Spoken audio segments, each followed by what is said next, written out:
Այն դեպքերում, երբ որ մենք ժամանակահատված ենք ունենում,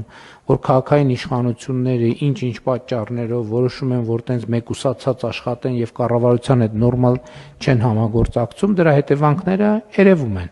Եվ դրա հետևանքները երևացին եւ Երևանում, եւ Գյումրիում էլ ահավոր ձև են երևում։ Անի թաղամասում, սենց փոսերի միջով ուղակի երթևեկում ես, Գյումրի ցուցանակը, հենց որտեղ գրած է Գյումրի ցուցանակ, ցուցանակից 3 սանտիմետր այն կողմ սկսում է գերազանց որակի ճանապարհ, այսինքն Գյումրիից դուրս եկար գերազանց որակի ճանապարհ։ Այս տարվանից մենք մեր 500 կիլոմետր ճանապարհների տրամաբանության մեջ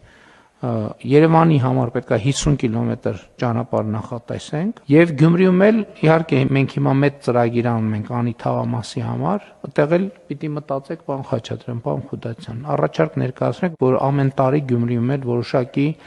ներդրումներ անենք, որպեսզի սենց վիճակներ չլինեն։